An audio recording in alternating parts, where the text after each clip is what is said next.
tanpa gejala. Orang tanpa gejala, kita mau ini biasanya ini ke orang kesehatan atau teman-teman kalau pikir karena COVID, tapi jangan semuanya pasti COVID, tidak ya.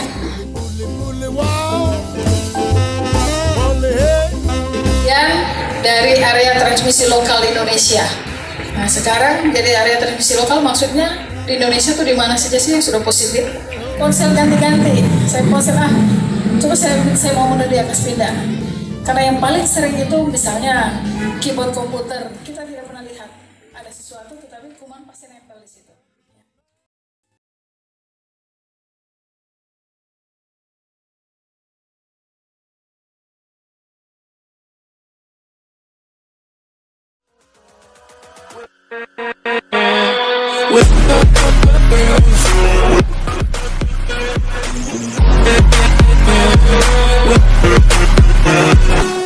Tahun 2019. Jadi corona ini sebelumnya sudah ada, tapi namanya beda, bukan COVID-19. Disebut COVID-19 karena ditemukan pada akhir tahun 2019. Pertama kali dilaporkan sebagai yang namanya pneumonia, itu penyakit infeksi paru-paru yang cukup berat. Ya, dilaporkan sebagai pneumonia yang misterius. Jadi setelah ada penyakit pneumonia di Cina, diteliti ini pneumonia yang seperti apa. Dilihat dari beberapa pneumonia yang penyebabnya jelas tidak ketemu, ternyata diteliti. Baru pada Desember 2019 ternyata ditemukan virus ini, namanya virus corona. Dan ini tipe baru sehingga disebut atau dinamakan Corona 19. Dan pertama kali ditemukan itu di Wuhan. Wuhan itu daerah di Cina. Pneumonia adalah penyakit peradangan paru-paru kepada seluruh dunia pada 2020 di 30 Januari.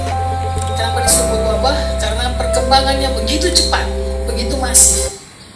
Sekarang seluruh dunia orang takut, kenapa? Karena dia sifatnya pandemi. Pandemi artinya dia menyerang, disebut atau lebih tenar itu COVID-19. Nanti mungkin setelah ini selesai nanti ada produk bakso baru namanya bakso COVID. Kira-kira seperti itu, makin tenar ini namanya. Kemudian cuci tangan. Jadi kita tahu pernah dicuci tangan itu tujuannya apa? Kira-kira virusnya tahu tidak kenapa di situ ada cuci tangan? Kita tahu ya. Ya tujuannya itu supaya kita tidak tahu dari mana-mana kita sudah bawa virus atau tidak. Langsung cuci tangan pakai sabun, pakai termalgan. Berapa suhunya? 35, silakan 36, 35 jaraknya. 36, 37 silakan masuk. Cetek lagi berapa? 38. Di luar dulu. Kenapa? 38 derajat itu pasti orang demam. Secara teori pasti orang demam. Dan ini merupakan salah satu gejala. Orang tanpa gejala, kita mau ini biasanya ini ke orang kesehatan atau teman-teman kalau ketika turun itu kira-kira kita mau berpikir ke arah COVID, tapi jangan semuanya pasti COVID, tidak ya. Orang tanpa gejala artinya dia tidak punya gejala demam, gejala gangguan pernapasan juga dia tidak punya, kemudian tidak ada gejala pneumonia, kemudian tidak ada penyebab lain ya yang menyebabkan dia sakit, tetapi dia punya riwayat 14 hari terakhir itu melakukan perjalanan, baru kita bisa masukkan dalam kriteria orang tanpa gejala.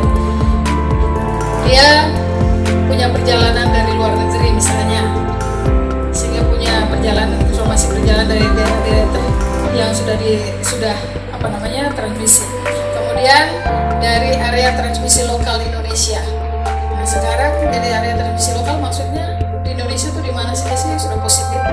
Ini juga untuk teman-teman wartawan. Dalam perubahan di revisi keempat, OTG ini kalau semuanya tidak ada, tetapi dia harus punya data kontak dengan yang sudah terkonfirmasi. Sekarang orang yang melakukan perjalanan tidak ada gejala semua, namanya pelaku perjalanan. Sehingga di data itu disita sampai dengan tadi malam 3.232. Hari ini pasti tambah lagi karena pelaku perjalanan kemarin pesawat juga banyak yang masuk tadi pagi belum.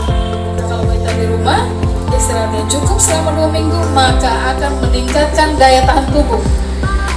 Kenapa? Yang bisa mempertahankan itu hanya daya tahan tubuh. Jadi hanya 2 hal yang bisa menghindarkan kita dari sakit ada dua hal. Yang pertama, virus tidak boleh masuk ke tubuh kita. Virus tidak boleh masuk ke tubuh kita. Caranya apa?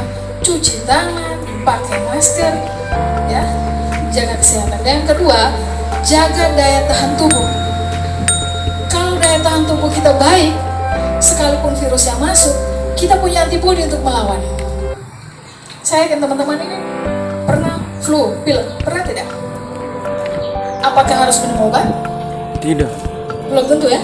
Kadang-kadang pergi ke dokter, hai flu-nya dengan terus pulang tidur saya minum vitamin saja. Baik atau tidak? Kenapa? Daya tahan tubuh kita baik. Kalau imun kita baik, maka kita bisa melawan. Tubuh ini punya antibodi untuk melawan virus itu. Virus akan mati. Jadi hanya dua hal ini yang membuat kita tidak sakit.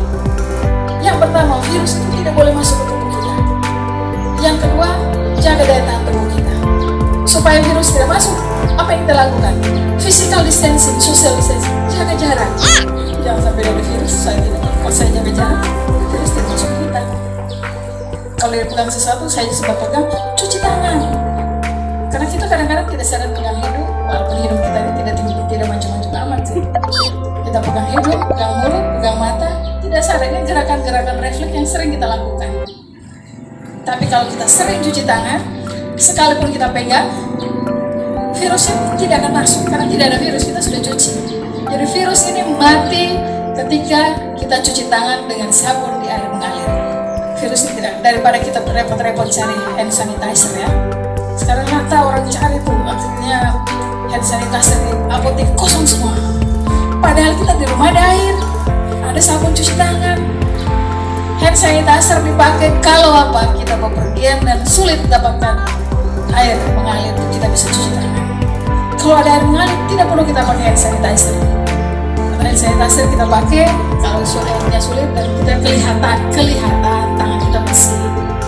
Ya, tapi apakah ada kuman atau tidak? Pasti ada kuman. Karena itu kita harus cuci tangan. Ya. Ya. Jadi kalau ada gejala selama 14 hari dia tidak komunikasi. Kalaupun dia harus berkomunikasi, dia menggunakan masker. Ya. Nah, tindakan apa yang dilakukan tadi isolasi, kemudian petugas kesehatan akan melakukan surveillance. Kalau dalam 14 hari itu ketika petugas kesehatan melakukan surveillance ditemukan gejalanya makin berat, maka akan dirujuk ke rumah sakit untuk dirawat. Apakah ketika dirujuk itu dia sudah positif? Belum tentu, ya, belum tentu dia positif. Kita bisa tahu bahwa seorang itu terkonfirmasi positif kalau dia sudah pernah melakukan pemeriksaan khusus COVID, sudah pernah diambil swab di tenggorokan atau diambil swab di hidung.